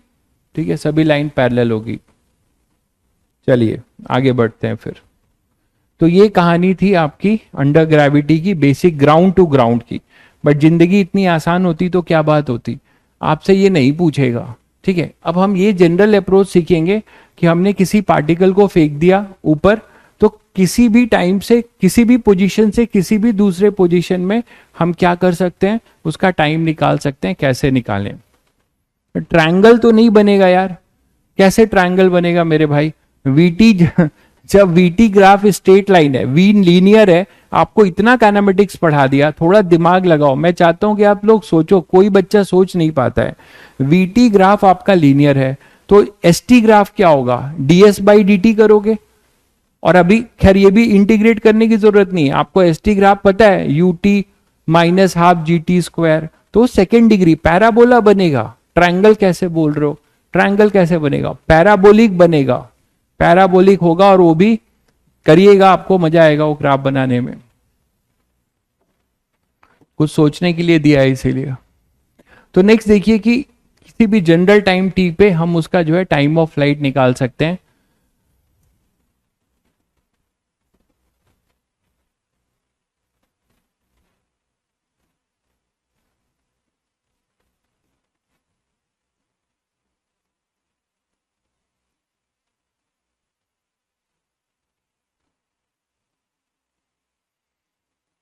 तो जनरल अप्रोच क्या है, ये तो मैंने आपको रटा दिया, तो उससे तो काम होगा नहीं कि ग्राउंड पे ग्राउंड 2u/g होता है। ठीक है, अब आप जनरल अप्रोच देखिए। जनरल अप्रोच क्या है, बहुत बढ़िया अप्रोच बताने जा रहा हूं। सभी बच्चों ने क्वाड्रेटिक इक्वेशन पढ़ी रखा है, तो मैथ्स का यूज करेंगे।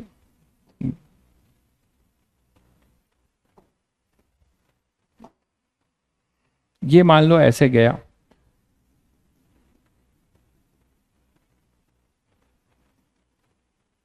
और ये ऐसे आ गया, इसी वेलोसिटी से आएगा, एयर रेजिस्टेंस नहीं है, कुछ भी नहीं है। ठीक है, ये आपको समझाने के लिए ऐसा दो अलग अलग पाथ बनाया जाता है। कई बार बता चुका हूं, पाथ एक ही रहता है जाने और आने का, तो ये समझाने के लिए। ठीक है, तो यहां से यहां आ गए। अब मैं आपसे बोल रहा हूं कि मुझे किसी जनरल टाइम में इसका टी टाइम में इक्वेशन लिखना है, वो भी आप लिखना जान गए हो कि सर अभी तो लिखा था, जी तो हमेशा इधर लगेगा। मान लेते हैं कि यहां पर कोई एच है, मान लेते हैं कि यहां पर कोई एच है, किसी एच पोजीशन पे ये वर्टिकल हाइट अटेंड करता है, ये t इक्वल टू 0 है, और यहां से जा रहा है, ये वेलोसिटी v लेता है, और ये टाइम अपने पास है t इक्वल टू टी। तो क्या इक्वेशन लिखोगे, यहां से यहां की g हमेशा नीचे लगेगा, तो क्या इक्वेशन लिखोगे, v और g अपोजिट डायरेक्शन में रिटार्डेशन है, तो h is equal to u t minus half g t square. यही सब बच्चे लिखने वाले हैं। यहां तक सभी को क्लियर है कौन है ये क्वाड्रेटिक इक्वेशन नहीं पढ़ा है? सुखप्रीत, आपने क्वाड्रेटिक इक्वेशन नहीं पढ़ा है 10th क्लास में? ऐसे कैसे होगा? अभी यहां तो बेसिक मैथमेटिक्स में अभी यहां तो पढ़ रहे होगे सर, मैथ्स में पढ़ रहे हो क्या तुम लोग यहाँ पे क्वाड्रेटिक इक्वेशन? और 10th क्लास में तो सभी बच्चों का होता है यार। किस किस बोर्ड से हो? सभी बोर्ड में है क्या? नहीं है क्या आप?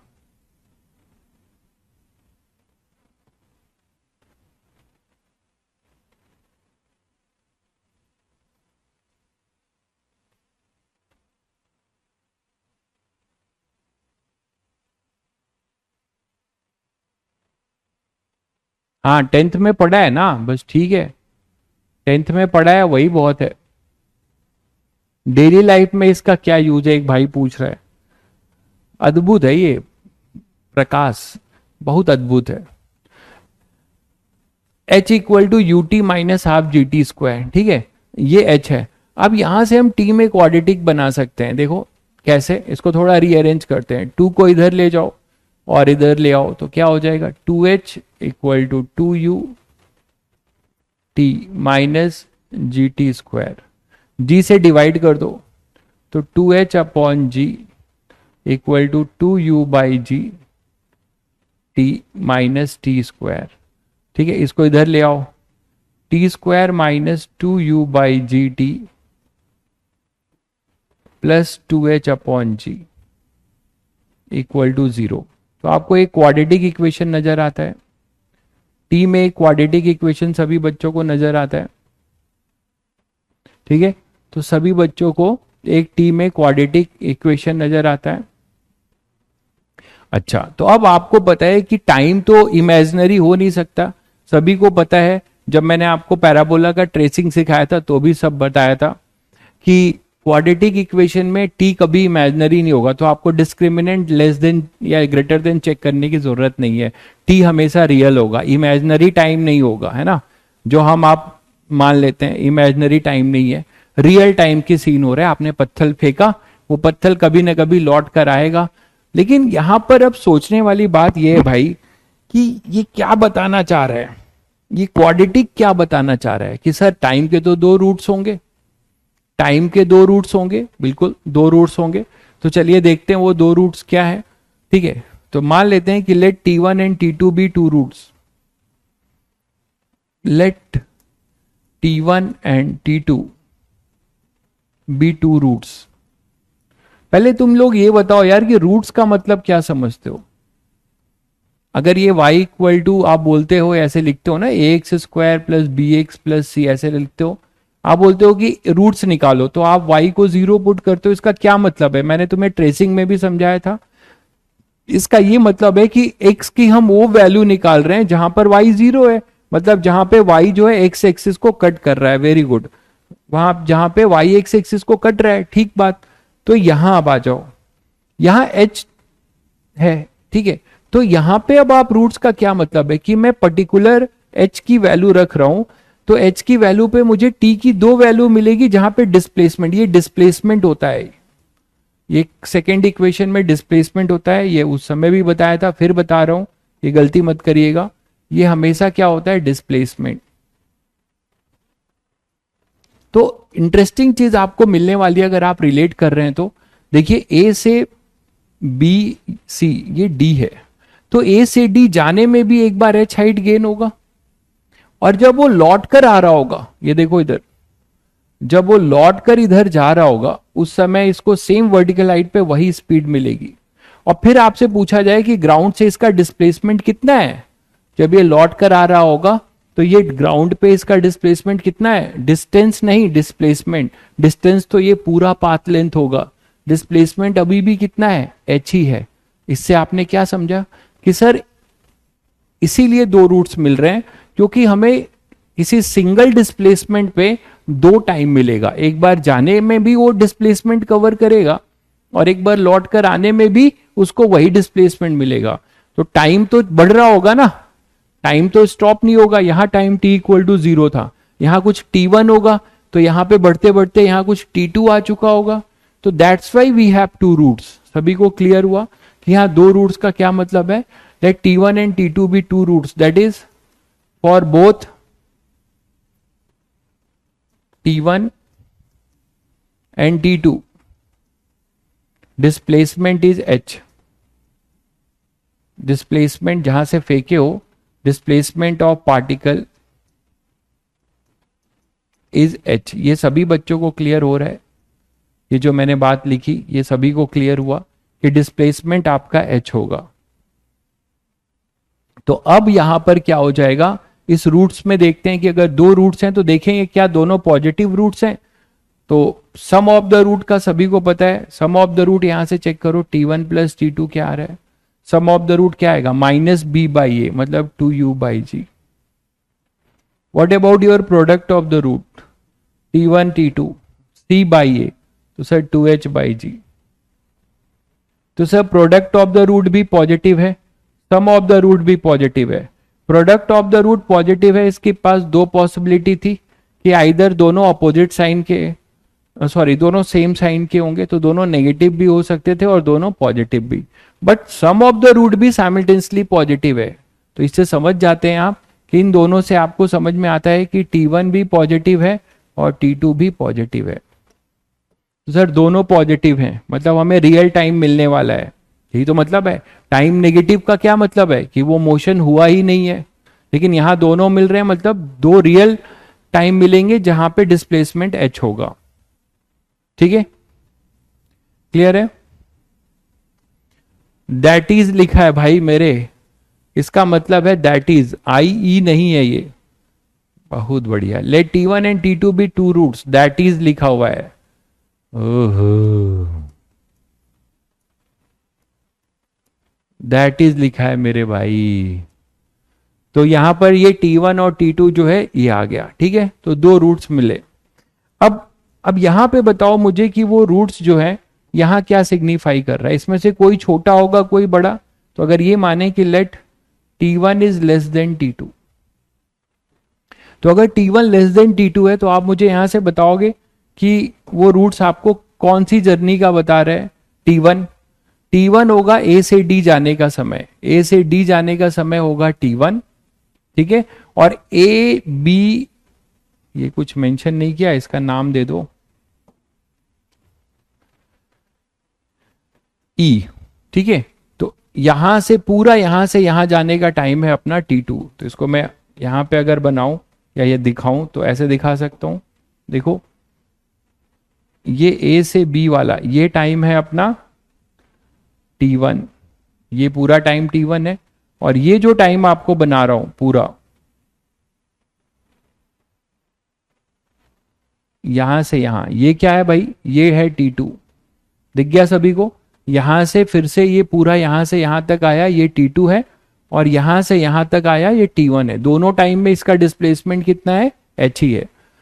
अच्छा, सम ऑफ द रूट कितना है 2u/g। तो आप यहां से समझ पा रहे हो कि सर अगर ये यहां से u से h पे गया तो ये t1 टाइम है, तो सेम हाइट से फिर ये ग्राउंड पे आएगा तो ये भी टाइम क्या होगा t1। तभी पूरे जर्नी का टाइम क्या हो जाएगा, ग्राउंड से ग्राउंड का 2u/g होता था। जो लोग रिलेट कर पा रहे हैं उनको मजा आ रहा होगा। 2u/g होगा, ग्राउंड से ग्राउंड का तो सबको पता है 2u/g है।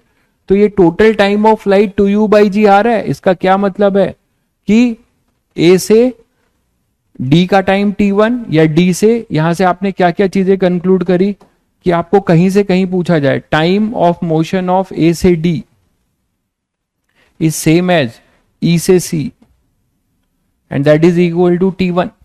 और time of motion of a d B e इस पूरे पाथ का कितना हो जाएगा t2।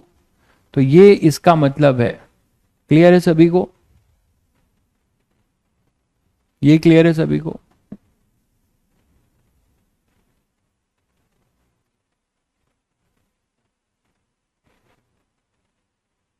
वनडी करा दो। अभी तक क्या कर क्या रहे थे भाई? वनडी तो कर रहे थे। वनडी वनडी ही कर रहे थे मेरे भाई अभी तक।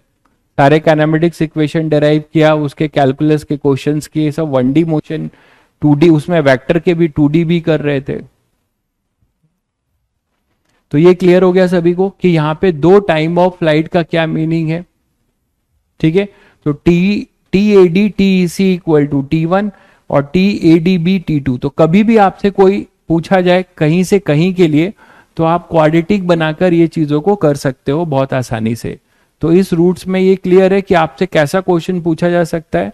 अच्छा, इसमें एक इंटरेस्टिंग चीज और देखो, डी बी ई इसका टाइम कोई बताएगा बच्चा? Time of motion of D B E, केवल ये वाले पाथ का टाइम डी बी ई मैं अलग ही कर देता हूं।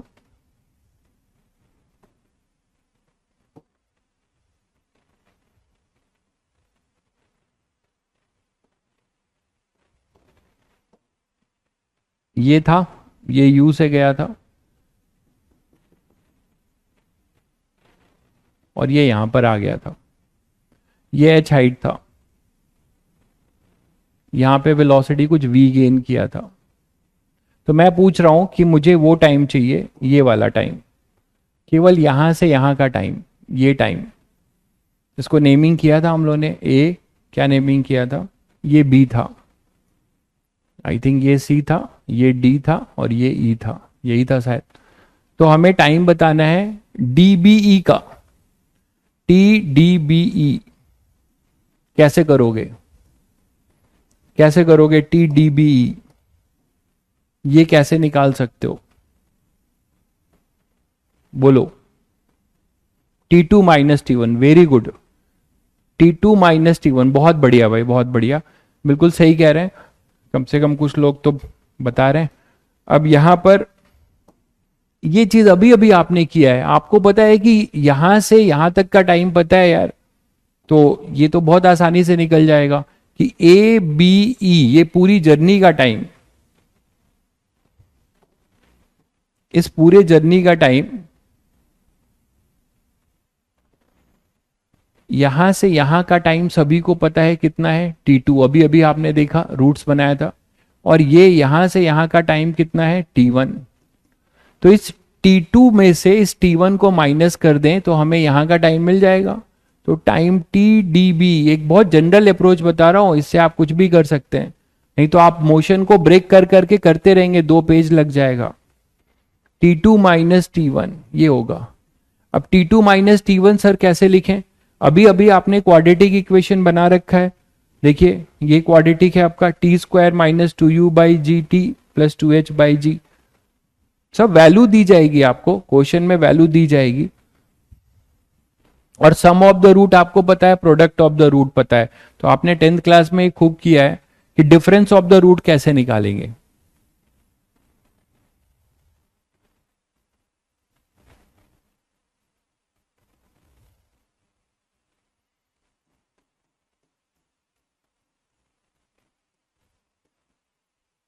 यही तो था अपना।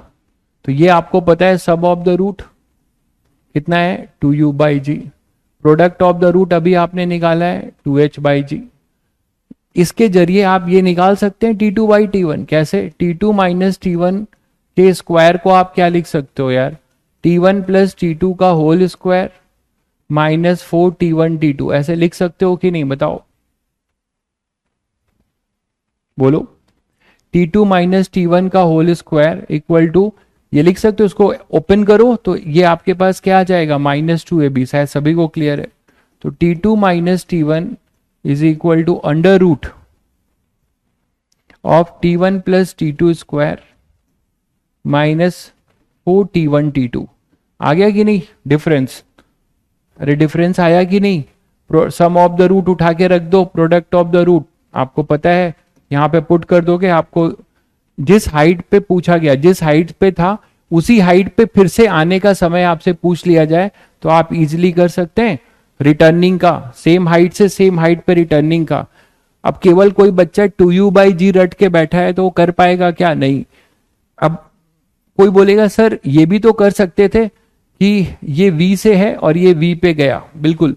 तो अगर आपको v मिल जाए, आप यहां से अगर v निकाल पाते हो, तब आप कर सकते हो कि आपके पास 2v/g, ये जो बोल रहे हो आप 2v/g, वो भी जो है t इक्वल टू 0 पे वो नहीं कर पाओगे। t इक्वल टू 0 आपको मानना पड़ेगा, ये इंटरवल t इक्वल टू 0 का है, तो कर सकते हो कि इसको ग्राउंड मान लो और ये v से फिर v आ जाए, तो लेकिन यहां t इक्वल टू 0 हो तो आप कर सकते हो। उसका मतलब आपको v चाहिए होगा, तो या तो आप v निकालो फिर वहां से करो, या डायरेक्ट आप यहां से कर लो। ये क्लियर है सभी बच्चों को? सेम हाइट से सेम हाइट का टाइम, जिस हाइट से फेंका गया उसी हाइट पे रिटर्न हो रहा है, तो क्या टाइम लगेगा ये निकाल सकते हो सभी लोग। ये क्लियर है सभी को?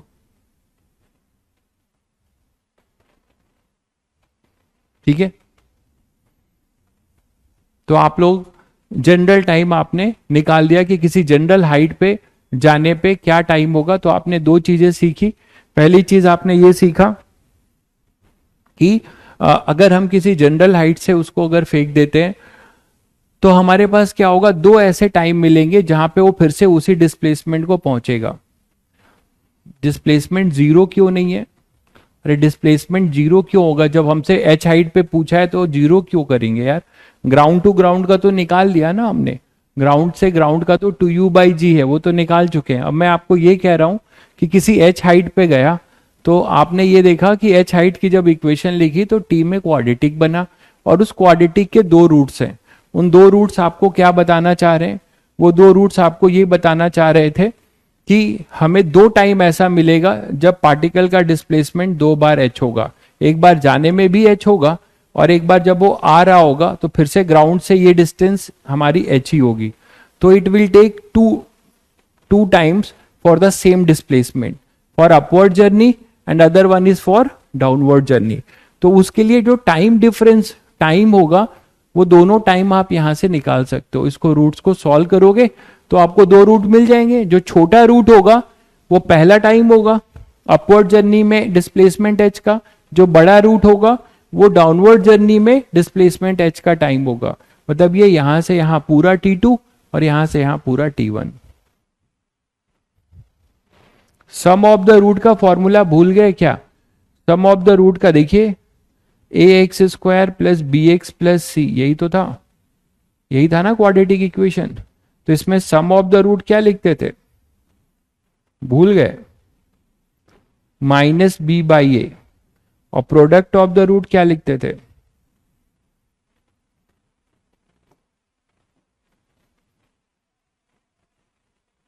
प्रोडक्ट ऑफ रूट क्या लिखते थे? c/a। तो वही किया गया यार। b का मतलब x का कोफिशिएंट है ना, तो यहां पर x का कोफिशिएंट क्या है? 2u/g है, और minus of minus b/a। a कितना है? a मतलब x² का कोफिशिएंट 1 है, तो ये लिख दिया गया, यही फॉर्मूला लगा है।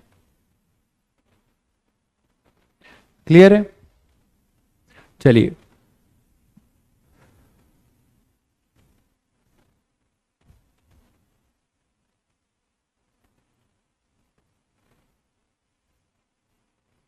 अब मान लो अगर ऐसा क्वेश्चन हो कि किसी हम ग्राउंड से नहीं फेंक रहे, vertical projection from A tower.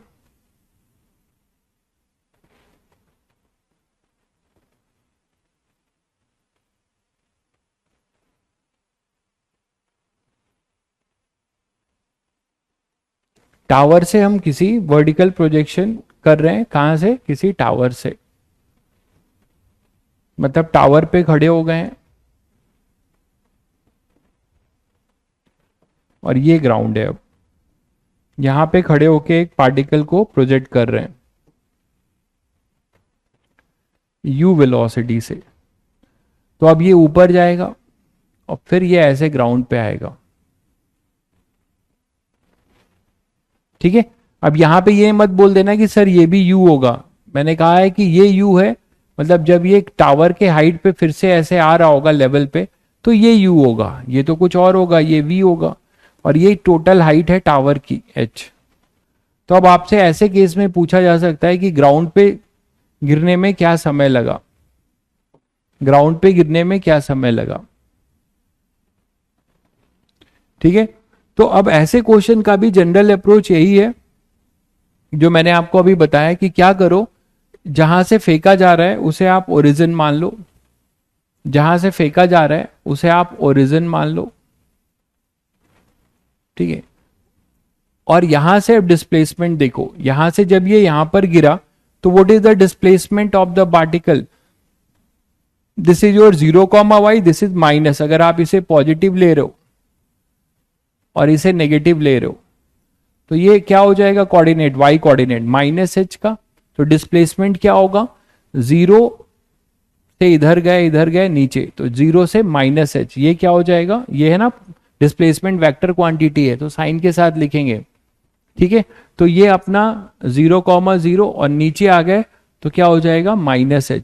तो यहां पे एक इक्वेशन हम लोग लिख सकते हैं, क्या, इसको स्मॉल h ही रखते हैं, बार बार कैपिटल लिखना पड़ेगा। क्या लिखेंगे, t equal to t time लेते हैं जब वो ग्राउंड पर आया, तो है t equal to t ball reaches at ground, ball reaches at ground. ठीक है, तो बॉल अगर ग्राउंड पे रीच कर गया तो व्हाट इज द डिस्प्लेसमेंट, तो डिस्प्लेसमेंट क्या हो जाएगा एट टी, कितना होगा, माइनस h। माइनस क्यों, सबको क्लियर है, क्योंकि डिस्प्लेसमेंट यहां पे ओरिजिन माना है, इसको ओरिजिन नहीं माना गया है। अब ये ओरिजिन, अगर इसको ओरिजिन मानते तो डिस्प्लेसमेंट 0 हो जाता, मानते हो ना, हम जहां से फेंक रहे हैं उसको ओरिजिन मानने का है, तो वो ओरिजिन है, यहां से मोशन शुरू हुआ है इसीलिए इसको ओरिजिन मानेंगे।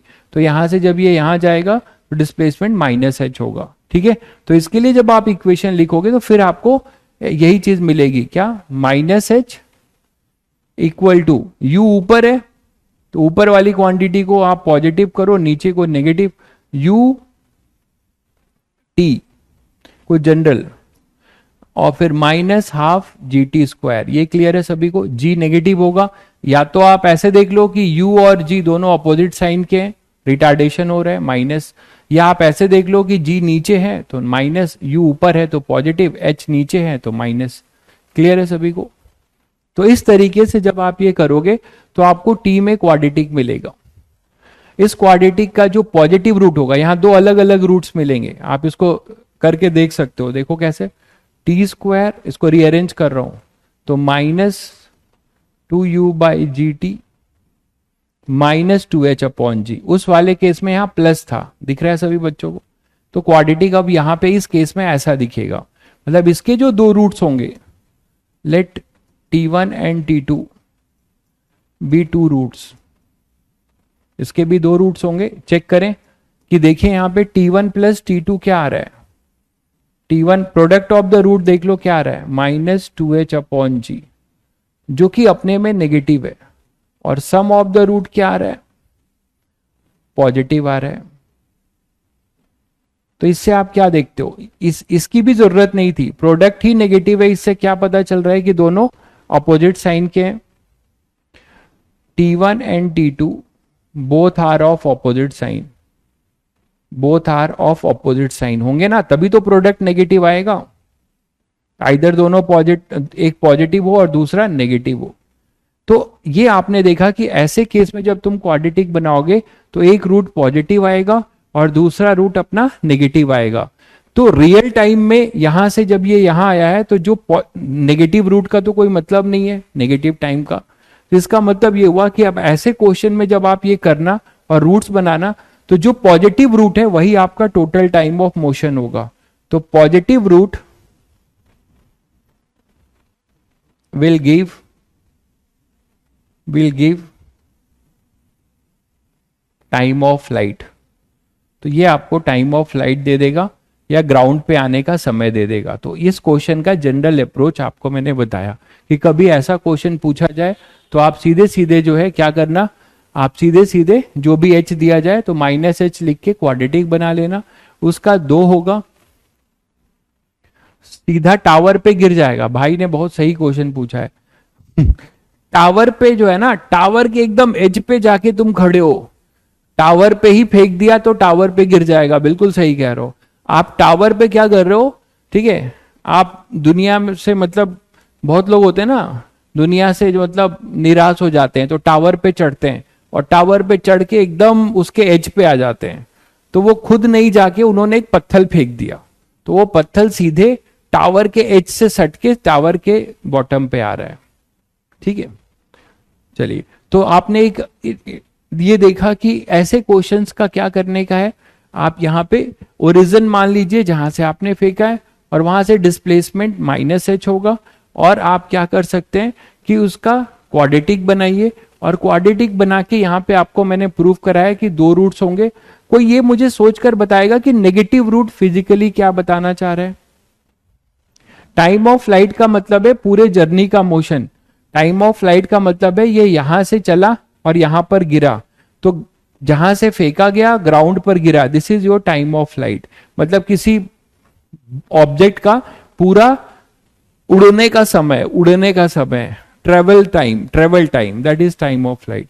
तो what does this negative time signify? Negative root क्या बताना चाह रहा है? कोई बता सकता है कि नेगेटिव रूट क्या बताना चाह रहा है? नेगेटिव रूट ये बताना चाह रहा है मेरे भाई कि अगर ये पत्थर ग्राउंड से फेंका गया होता और ग्राउंड पे गिरता तो टोटल टाइम अपना कितना लगता है 2u/g, जो सम ऑफ द रूट से पता चल रहा है। इसका मतलब इतने जर्नी का टाइम तो हुआ ही नहीं है, यहां से यहां तक का समय जो होना था वो हुआ ही नहीं है, इसको आपने 0 माना है। तो अगर ये टाइम पीछे जाता, आप टाइम मशीन बनाओ और पीछे जाओ, यहां पीछे जाओगे तब ये टाइम मिलेगा और यहां से मोशन शुरू होगा। तो यहां से यहां अगर टाइम जर्नी होती, ग्राउंड से यहां तक की जर्नी अगर हुई होती तो उसमें t1 टाइम लगता और यहां से यहां का पूरा t2 लगता, तो t1 + t2 2u/g होता।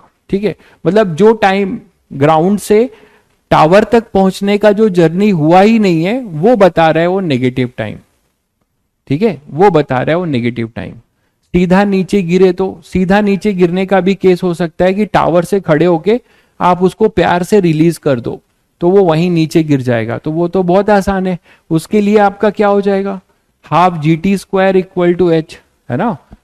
h जो हो जाएगा वो क्या हो जाएगा, h = ½ GT²। u तो 0 रहेगा उसमें अगर आप रिलीज करोगे तो। क्लियर है, उस पर अभी और आएंगे, अभी क्वेश्चंस करेंगे। तो आपको मैंने आज ये केस बताया एक अलग कि टावर से अगर आप फेंक रहे हो तो आपको ऐसे क्वाड्रेटिक बना के और क्या करने का है, क्या करने का है आपको भाई, प्रकाश आपको ब्लॉक कराना पड़ेगा। ठीक है, आप सुधर जाइए, मैं आपको लास्ट वार्निंग दे रहा हूं। आप पढ़ाई लिखाई बिल्कुल कुछ नहीं करते हैं यार, अननेसेसरी कमेंट्स करते रहते हैं। तो आज आपकी लास्ट वार्निंग है, अदरवाइज आई मतलब कंपेल टू ब्लॉक यू। तो यहां पर अपने पास जो है क्या हो जाएगा कि आप प्रकाश हो, आपको तो सबको रोशनी देना चाहिए, आप सबके जीवन में अंधेरा फैला रहे हो यार। सम्राट किल्विस बन रहे हो तो शक्तिमान बनना पड़ेगा मुझे। तो यहां पर अपने पास t1 and t2 both are positive sign. तो ये अपने पास क्या हो जाएगा कि जो नेगेटिव रूट्स है वो नेगेटिव रूट जो है आप हटा दोगे और पॉजिटिव रूट आपका आंसर होगा। ठीक है, चलिए फिर आज इसको रिवाइज कर लीजिएगा। और देखिए कंपलसरी नहीं है, इरोडोफ करना कोई कंपलसरी नहीं है भाई। जिन बच्चों को इंटरेस्ट है वही करिएगा, नहीं तो बिल्कुल उसको देखिएगा भी मत, उसको फेंक दीजिएगा। ठीक है, आप डीपीपी करिए, ठीक है, आप डीपीपी करिए, एससी वर्मा करिए और पीवाईक्यूज करिए। एक पीवाईक्यू की किताब ले लीजिए, है ना, जेई मेंस की, क्योंकि बहुत बच्चों की हालत बहुत पतली है, तो कम से कम कुछ तो कर लें जिससे उनका ये समय अच्छी तरह यूटिलाइज हो। तो मैं उनको भी रास्ता बता रहा हूं। तो वो क्या करें, जेई मेंस की पीवाईक्यू की किताब ले लें, 10 साल की, 15 साल की, एमटीजी या अरिहंत। अरिहंत मत लेना, उसमें क्वेश्चंस कम रहते हैं। एमटीजी की मैंने देखा सबसे बेस्ट है। तो 10 साल की आप एमटीजी की पीवाईक्यू चैप्टर वाइज, ऐसे ऑनलाइन अमेजन से ऑर्डर मत कर देना, चैप्टर वाइज वाला लेना। चैप्टर वाइज वाला ले लो। जैसे अभी तो जैसे आपका वेक्टर खत्म हो गया तो वेक्टर के क्वेश्चन पीवाईक्यू के कर लेना जब चैप्टर खत्म हो जाए। जब काइनेमेटिक्स खत्म हो जाए तो वो कर लेना। तो कोई बच्चा अगर केवल वो कर लेता है और यहाँ के नॉर्मल नॉर्मल क्वेश्चंस कर लेता है, टफ क्वेश्चन भी इग्नोर मार देता है, तो भी वो जेईई मेंस में सेलेक्ट हो जाएगा, कोई दिक्कत नहीं है। ठीक है, और जिनको एडवांस करना है उनको कुछ नहीं सोचना है, आंख बंद करके सब कुछ करना है। ठीक है, चलिए फिर मिलते हैं।